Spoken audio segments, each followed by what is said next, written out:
Welcome to the MOGL podcast. I'm Tim Bryson, Director of Athlete Education and Compliance, and I'm the host of our show. If this is your first time here, welcome. If you're a returning community member, welcome back. As y'all know, the MOGL podcast is dedicated to educating all NIL athletes and brands on how to ensure compliance, how to maximize NIL activity, and how to make a difference in the ever-evolving NIL landscape. Today we're back, right? We're back with another in-person interview, again on the campus of Rhodes College. This time we have two gentlemen who have a lot to say, right? Very important information to share based on their experience here as Rhodes College athletes, but also as Division III college athletes in this evolving NIL era. So without further ado, y'all help me welcome to the podcast, TezJioh, Knox, and Arness, Georgetown the second. What's up, y'all? What's up? So how y'all feeling, brother? They good? Feeling good. Just had classes and now we're here. Chilling? Classes, workouts. What y'all studying here? Right now I'm comp sci. Okay. I'm a political science major. Yeah, money. Law school? Yeah, that's money, what I'm trying to go. IT, money. Yeah, IT. Yes, money. Yeah, Money at. yeah, that's where the money at. Definitely is. Well, I'm excited to talk to y'all, yo. I'm looking at my notes now, right? I think we've had a lot of conversations up to this point here at Rhodes College. I've been here about 24 hours now. We talked to coaches, right? We talked to staff members. We've been talking to some community members. Went to the Grizzlies game last night. It was a cool game. But if you had to talk with our male athletes here at Rhodes College about what it means, what this NIL stuff means for y'all, right? We'll jump to that in segment 2, but definitely want to start segment 1 with learning more about y'all's story. There'll be people who listen to this podcast episode in the Memphis community or back home that already know who y'all are individually or collectively. But a lot of people will listen to this podcast not knowing who y'all are, right? So an opportunity to share y'all's story with the global audience. So we'll start with TezJioh, yo. What's your story? So simply just my story at Rhodes. Yeah. Just like a Rhodes. Yeah, what's your story like just growing in up? general. But also how'd you find Rhodes and Rhodes find you? I can go on days but I'm gonna just give you a little gist of just Rhodes story. Sure. And how like high school football went, all that of nature. So freshman year, I played we played our little freshman season, and I got moved up to varsity, and I started playing varsity team, and then we got on a little run in the playoffs, and we ended up winning the state championship. Wow. So like my freshman year coming in, that already set the standard. So coming in next year, I tore my labrum. I think that was a big part of my acceptance letter into Rhodes. I tore my labrum. Coming from adversity, I had to push myself to getting that starting job, because I'm at a bigger school where we got 4 stars and 3 stars and 5 stars and all that other nature. So we already have a big history. Wow. So I feel like I had to up my level, up my game if I ever wanted to get somewhere out of high school. So coming out of my sophomore year, I ended up starting a few games, got benched a few games. That's when I was playing offensive guard. Now my position moved 4 times in high school. So I played guard, tight end, halfback, and D-line. Now my last 2 years, I played tight end, halfback, and those were the years that we won state championship. Yeah. So I'm a 3-time state champion. Wow. Yeah. Where Rhodes come in? Where the Rhodes come in? My recruiting. Sam McClain came up to my school just one day, just out of the blue. I was thinking I was just like done with football. I mean, I had a few offers here and there, but it wasn't like nothing. Like I just felt like I just wanted to take. Rhodes came in, Coach McClain came in, just talking to me about Rhodes. And I was like, okay, cool, sound good. And then my coaches was really the guys that moved me into saying, okay, I need to, Rhodes is a great school, very great academically, and it gives you the opportunity to play football, and you're not that far from home. Mm-hmm. So taking that all into account, I chose Rhodes. Super dope. Talk to us, Arness. So I'm from Jackson, Mississippi. I grew up in Jackson, lived in Jackson, but I ended up going to school. I was able to get a scholarship at a private school in Madison, Mississippi. Oh. And so that's where I played basketball. That's where, like I said, went to school. I had a pretty good career. I was playing behind, not necessarily behind, but I was starting along with some guys that were like D1. So, of course, I was never able to be like the number 1 option. But that whole experience kind of showed me the importance of being able to buy in and do what you can to try to help the team regardless of necessarily your personal stats. And we were able to win like 2 championships, went to 1 Final Four. And those were the only the first championships in our school history. Wow. So, yeah, I was going through my senior year, looking at colleges. It was getting late in the season. Of course, like I said, we were a successful team, but at the point, I wasn't getting really solid interest. Like I had a few D2s in the state, like talking to me, or one came to practice, but nobody was like really hard, like trying to pursue me. And so I didn't know where I was going. And so my sister just coincidentally was getting a flight, and she caught a ride back with my cousin, and he played D3 college basketball. Wow. And his former coach was the coach at Rose at the time. And so he was like, they're not talking to him? Like, let me call him and tell him to look at his film. And so he looked at my film, called me the same day, flew down 2 days later, and came to my game. And it was like, I want you on the team, like, you know. And so that's when I started looking at Rose seriously. And from then, it was just crazy. Everything just started falling in line. It kind of felt like it was meant to be. And so it was funny. Literally, he was supposed to come to our state championship game. And so after the state championship game, I called him. I'm like, oh, I didn't see you. He's like, yeah, I just got fired. And so the coach that initially recruited me was not the coach I came to play for. But I just attributed that to God. Like, that was what it took to get my attention to Rose, because of that connection I had with my cousin. If it would have been later that my sister caught the flight or something, we wouldn't have had that connection.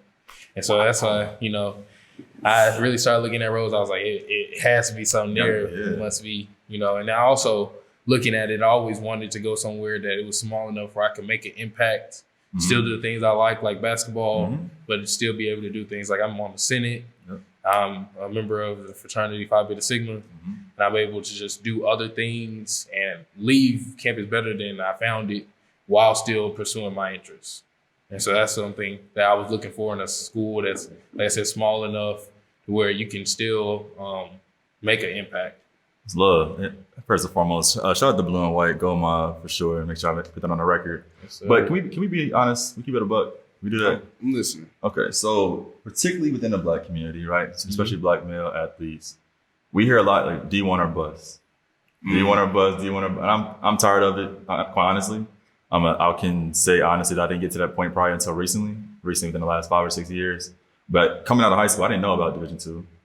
I definitely know about Division III. But since I heard no scholarship, no athletic scholarship, I'm like, I'm cool. Like I walked on at Coastal and whatever, called it a day. But as athletes who came here, students and now college athletes who came to Rose, like just talk to us more about like whether it's the decision-making process, but also the acceptance of like, yo, like I'm at D3.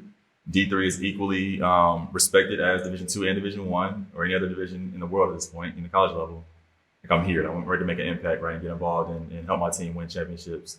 Like what was that decision-making and acceptance process like? Because again, there'd be high school athletes listening to this, like maybe Rose is for me, right? Maybe I have to think about the D1, D2, but like what was that like? I'm just curious to hear y'all perspective, given that that's not something I had to go through, but definitely something I know other people are thinking about as well. I'll go first. I feel like it was a personal choice. Like I knew how, because growing up, like just coming from an area most populated with Black people, you know, so being around Black people and Black love and knowing about Black justice and all those other things. So I wanted to do something great. I wanted to do something big. So I feel like now that I look back on it, I feel like Rhodes gives me the best opportunity to work my way up to a higher level to where I can come back home and preach the stuff that I felt like I needed to be preached as a child.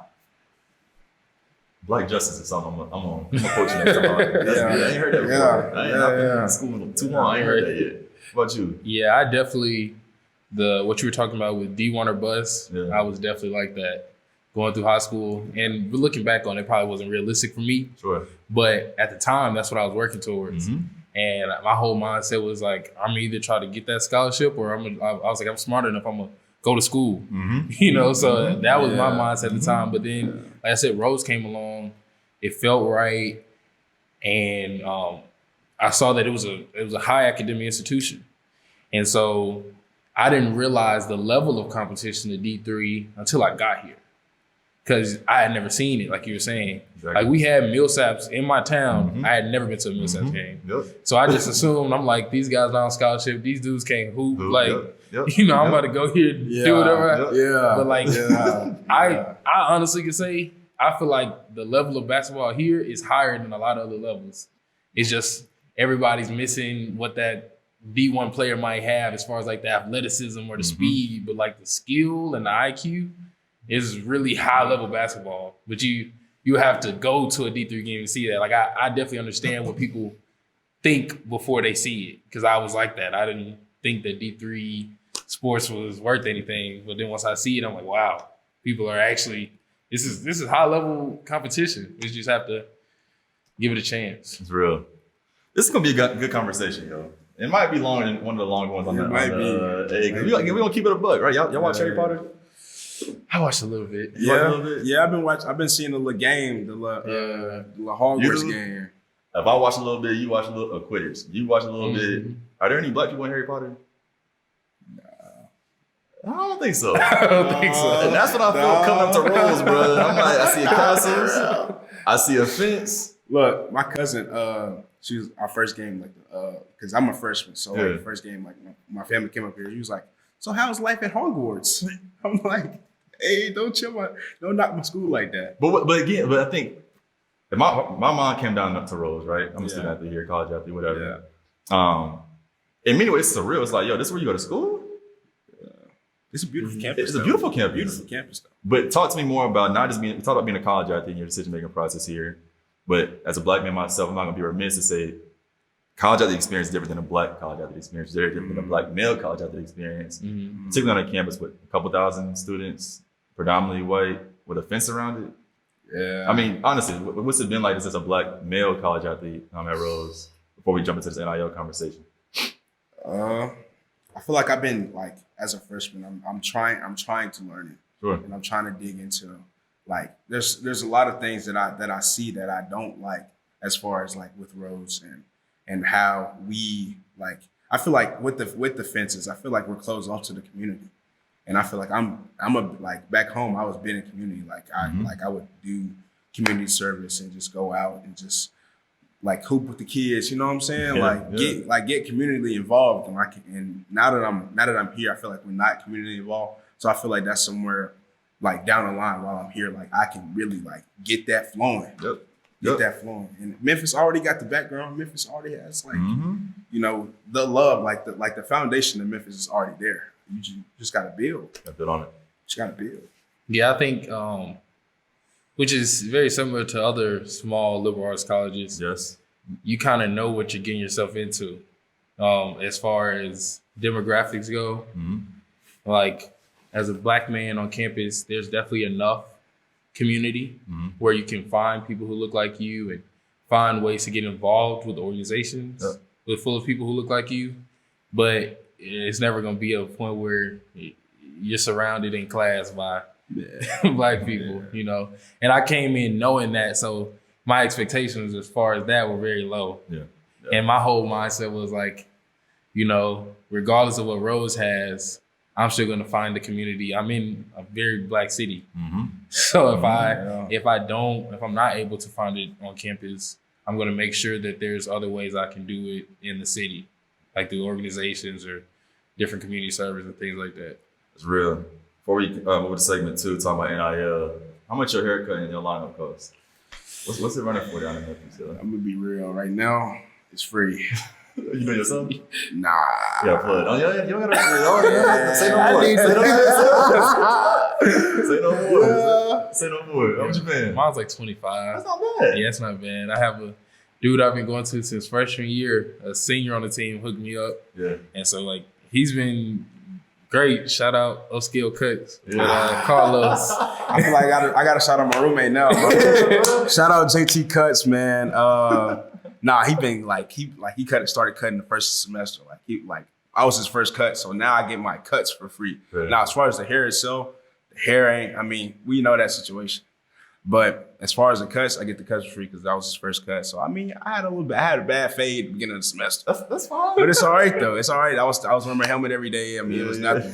But like now he got it. Like if I was to pull it up and like I hope we can plug So, him. yeah. I'm gonna plug him because like I get the free cut, so I feel like I got to do some justice. No, You know respect. what I I'm ain't want to saying? put your business out there, but that's all I said. Stay right there. Yeah.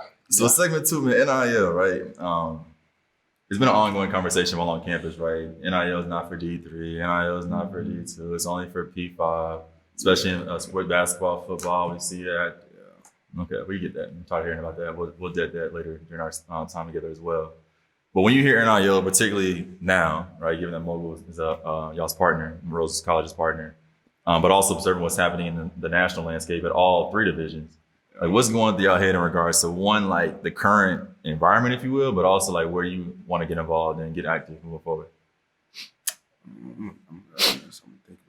I think the current environment is really hard for D3 athletes to get involved in. Like, we always see all the D1 players getting huge deals, and always all of them are big social media personalities now, but you don't see many D3 athletes like that. And so I was really excited to see y'all even coming to campus and talking about NIL with us and offering us partnerships and things like that. Because, like I said, we've, of course, the coaches have all been like, yeah, we're going to get you deals and stuff. It's like, we don't have any deals, So I definitely been looking forward to getting involved. And I would say that my biggest incentive is just being honest, like just more cash. Like, on campus, if your parents can send you money, you're good, but not everybody's parents can send them money all the time. And so, especially as an athlete, you don't have time to work a job most of the time. Especially if you're in other orgs on campus and stuff like that, it's just not much time left over for a consistent job. Yep. And so if you can do things like posting on social media or representing a brand or just doing different things like that to get extra money, I think that's like really helpful. That's good. Really good start. I like that. One thing I will say is that my whole team has been pumped. Like, they're like, hey, because like what are we finna do in a minute? We're not like later on. They were saying, I'm ready to get this money. I'm ready to get this and that. But I feel like as far as when it comes to me, like I feel like the first, like when the NIL stuff like started to come big, I was like, okay, this is gonna be for the guys that want to get like the millions. And you see the little posts on Instagram, be like, this guy's worth like $5 million in NIL deals. And I was just thinking to myself, I was like, I'm not so much because I feel like what I spend my time in and where I flow through is what's really gonna help me benefit. So I was thinking of like just taking the NIL deal, the opportunity to get my name out there and spread the good news of the Lord. Dang, I had something. It was I was, but yeah. So like I just feel like this could be a great opportunity for me to get community, like in the community, like I was saying a minute ago, just to flow through the community and get my name out there, and like try to just get out there. You know what I'm saying? Like it's not so much of I want to make this amount of money and I'm trying to like do this and that. 'Cause if it'll come, it'll come. But like at the end of the day, I'm here for a purpose. Like I'm trying to work throughout whatever time I do use and whatever time I do have, I'm gonna use that to flow through my purpose. Exactly. I like that. I like that a lot. I think that the blessing in what you just said and what you also shared is that it's different, right? It's different for everybody for different reasons, all valid reasons. But I think the conversation, particularly within the mainstream media, has always been about money, always been about first round picks in whatever sport, always been on Olympic bait. Like it's the same mess over and over again. So to both of y'all's point, I'm also glad to hear not just to introduce y'all to the platform, how you can make monetize, but also how you can build your name into the community and give back. But also for y'all to reflect, like, how do you want to leverage this? Like, how do you want to own and leverage this? Because a lot of this is like, I can give you some game, right? Today, next week, weekly on a weekly basis. But at the end of the day, like y'all got to put it in action how y'all want to. But thinking about whether it's getting into the community, either in Memphis or back in your hometown, or making money. What are some brands either in the Memphis area or back home that y'all like to work with? Either brands, community organizations, nonprofit? Like, in truth, come on now. I wish there was now that I'm gonna do it, like I wish I can dig deep into more of the more Black community and Black businesses. Good. Like I feel like I gotta dig a little deeper. So like as far as like things I want to get into here, like I gotta dig deep into that. So I'm glad you mentioned. Yeah, I haven't really put too much thought into what the particular brands I would like to support. But similar to what he said, like I definitely would like to support Black businesses in Memphis or even back home. Mm-hmm. Yeah, like I said, I haven't really put too much thought into which ones. That's why we're here, bro. Yeah, that's why we're here. Yeah. Y'all do the pregame photo shoot, like walking into the arena, walking to the stadium. Mm-hmm. Yeah. Y'all required to wear suits or outfit? No. Come on, that's a black-owned T-shirt right there. Mm-hmm. Would be dope. 6 games, I don't know how many games. What, 12 home games, whatever. Like Actually, That's I just wrote out something like that. I was gonna pitch to my coach. I was like, Coach, we gotta get, because I was saying like the community thing. I feel like we gotta get the football like we gotta get out there like yo, like a lot of the people like that's from back home that's from Memphis. They was like, are you going to Rhodes? I don't ever hear nothing about Rhodes. Like Rhodes is like, I feel like I didn't even know they had a football team. Like I was like, wow, I feel like I'm just a nobody now. I'm like, I'm going somewhere in, but I feel like you gotta make that. exactly. We gotta try to push that. In the world of social media now, so I mean, we can just get on social media and just start like when we got 6 a.m. workouts, we can just start posting, taking pictures and posting it on the, hey, we up here, we working. You know what I'm saying? You know. That's why I'm happy to be here. I think y'all have the curiosity, y'all have the fervor, desire to want to get involved.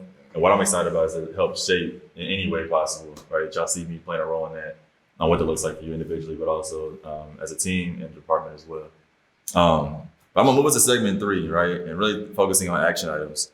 So we talk about y'all experience as a college athlete here, talk about your experience as a black male college athlete here at Rose, where NIL is now, but also how you want to get involved moving forward in the future. And I'm gonna give y'all homework to think about those brands so we can start reaching out. It's a huge opportunity. Yeah. Huge opportunity. I'm not wearing it right now, but huge opportunity. What are 3 things you want our people listening to this podcast episode to take away with from our time together today? Yeah. Anything you want. I'll go first. Yeah. I would just say to the general listener, the first thing I would want them to take away from this, since we are D3 athletes, what I said earlier, D3 competition is and can still be high level competition, especially if you're in the right program, you find the right fit. A lot of times it's more advantageous you going to D3 and really enjoying your 4 years than going to some D2, D1 where you don't play. And so I really encourage people to not just look at it like, oh, it's a D3, I'm not going. You know, really look at the situation and look at what cards you have on the table. If you have it to go D1 and you feel like you're gonna play, do that. But if you're getting D3 looks, you might be a D3 player. You might need to really look more into that. And I would say second, I would want them to take away that D3 has a lot of athletes that deserve exposure as well. And there are a lot of people in D3 that are craving that. And so local businesses who can't necessarily get those D1 athletes to support their brands or are looking for a different market should still reach out to those other collegiate athletes in their city or they're from your hometown to support us and help us support them as well. 3. I'm not sure about that one. It don't gotta be a top 3. It's just Shout your own self out. Somebody back home. It don't matter. Anything you want. This is your podcast. Yeah, shout out my mom. shout out my mom, my dad, my sister. Yeah. Oh y'all. I feel like I'm like just thinking about it for a second. Don't be afraid to take risk, and don't be afraid of change. Open yourself up to change. I think that's it. Yeah, I think and shout out my folks back home. I mean, Kim right here. I'm a big family man. Shout out my people at home. I love y'all. You can run a baby you want to too. Shout out my mom, my dad, my sister. I love y'all. Hey, good talking to y'all, man. I'm glad we keep it a buck on this pod. I think again, the more honest conversations we have about NIL at all levels, I think the more progress we'll see collectively. But especially at this level, as I said before, I continue to tell people, Division III athletics, y'all have a propensity for taking ownership of y'all's learning in ways that Division I and Division II need to learn from. Yeah. And I'm saying as someone who's at South Carolina, at Ohio State, at the NCAA. But two, because of that, like y'all can really create and really be the leaders, and y'all will be the leaders in shaping what NIL education, but also NIL engagement looks like at the Division II level. We'll start that here at Rose College. So thank y'all for y'all's time today. Thank you. Thank you on the podcast. For everyone else, thank y'all again for tuning in to another episode of the MOGL podcast. I'm gonna show you how this is done for a second. Shout out to Some Slight, Black-owned business in South Carolina for my ankle. Y'all see that a little bit later, as well as Hydro Jug for continuing to keep me hydrated throughout the day with my pink sand water bottle. I look forward to more conversations about NIL and how we can ensure that all athletes across Division I, Division II, and Division III get paid in a way that's safe, secure, and compliant. Shout out to Rose College again, and our man Ethan on the pod for keeping us on time and on track for today. But look forward to seeing y'all again on next week to continue our conversations. As always, get paid, get MOGL. Peace out.